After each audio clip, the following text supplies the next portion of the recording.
telu. Ayo. Assalamualaikum warahmatullahi wabarakatuh. Waalaikumsalam warahmatullahi wabarakatuh. Kita memulai pelajaran pada pagi hari ini. Alangkah baiknya kita berdoa terlebih dahulu. Semoga apa yang nanti kita pelajari bisa bermanfaat bagi kita semua. Alhamdulillah, Al-Fatihah. Ayo dulu itu Gensio.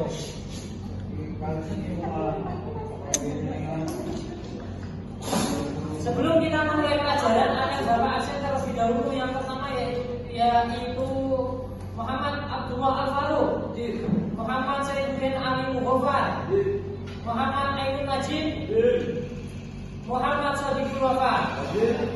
Alhamdulillah pada pelajaran kali ini semua murid pada berangkat. Langsung saja kita mereview atau mendiskusikan pelajaran yang telah lalu, yaitu mengenai bab gunnah musyaddadah. Mungkin bisa dijelaskan terlebih dahulu oleh Mas Gofar, apa itu bab gunnah musyaddadah pengertiannya.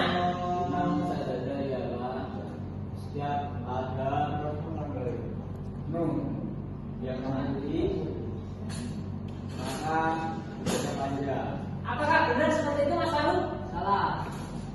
Bisa diulangi?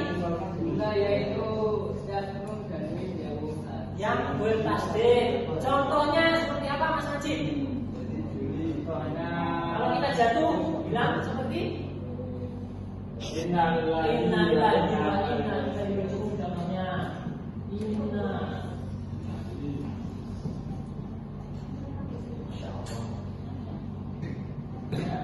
Di sini bacaan yang dengan musyaddadah yang mana? Nun.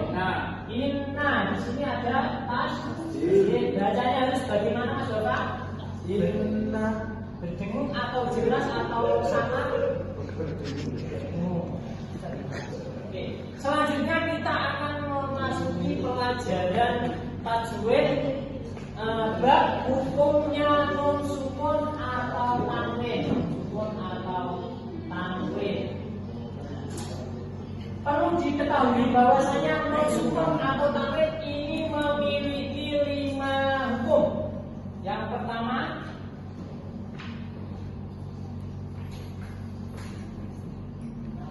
bacaan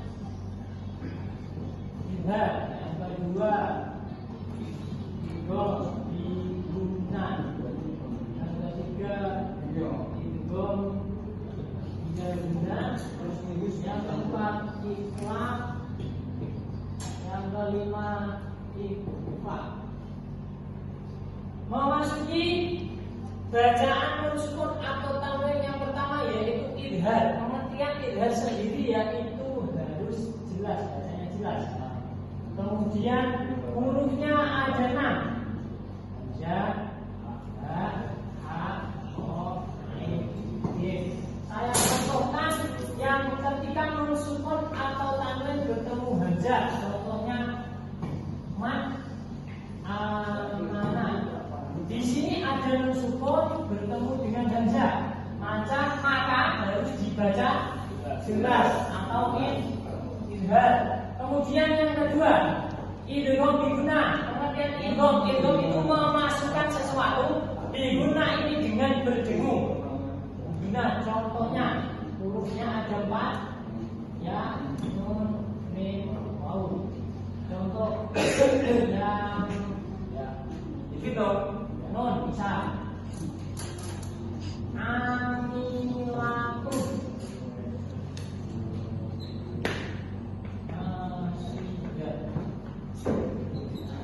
Di sini ada tanwin bertemu dengan huruf nun. Sedangkan pengertian idgham itu memasukkan sesuatu ke sesuatu. Contohnya ini amilatun amsah. Tanwinnya dimasukkan ke makhrajnya huruf nun. Bacanya harus guna. Sampai sini paham? Oke, selanjutnya kita akan membentuk kelompok, masing-masing kelompok 2 orang.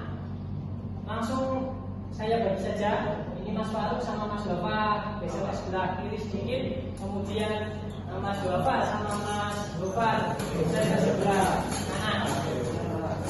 Untuk metodenya nanti saya akan kasih pertanyaan, kemudian kemudian yang saya tunjuk nanti menjelaskan apa yang saya tanya.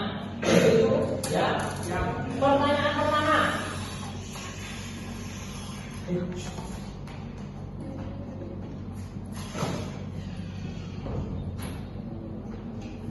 Ad-dunya di sini termasuk bacaan apa? Dari kelompoknya Mas Najib sama Mas Gofar. Idgham biguna. Kenapa bisa dinamakan idgham biguna? Cuma dengan sukun apakah benar? Salah. Yang benar bagaimana? Itu ada yang sukun bertemu ya. Bertemu ya. Jawabannya berarti bacaan idgham biguna. Bacanya gimana? Ad-dunya. Ad-dunya. Kalau idgham biguna tadi kan memasukkan sesuatu pemasangan ini. Huruf pertama atau huruf kedua. Jadi kalau ini kalau dimasukkan berarti bacanya ad-dunya. Bagaimana Mas Gofar? Ad-dunya bacaan apa? Artinya bacaan idhar. Idhar. Apakah benar Mas Arun? Salah, yang benar. Bacaan itu diguna Kenapa dinamakan bacaan idgham biguna? karena harus Sukun bertemu dengan ya. Oke. Baik, jadi di sini akan Bapak luruskan bahwasanya ad-dunya ini memang sejatinya kalau dilihat dari bacaannya non sukun bertemu ya masuknya ke bacaan idgham biguna. Tapi ini bacanya harus jelas bukan idgham biguna tapi ad-dunya, bukan ad-dunya, bukan. Karena ini dalam sehari harus dibaca idhar, harus jelas. Ya. Kalau contoh di sini kan dua kalimat. Nah, ini dua kalimat. Bacanya harus bertemu. Seperti itu. Paham? Oke, terima kasih. Silakan kembali ke tempat masing-masing. Selanjutnya akan Bapak sampaikan kembali dari pelajaran yang tadi bahwasanya hukumnya sukun dan tanwin ini ada berapa? Dua. Yang pertama yaitu yang idhar sendiri harus. Yang kedua idgham biguna. Yang ketiga idgham bilaguna. Yang keempat ikhlas. Yang kelima yaitu ikhfa. Demikian pelajaran yang dapat Bapak sampaikan, semoga bermanfaat. Mari kita ikuti dengan bacaan suratul Asr bersama-sama. Bismillahirrahmanirrahim.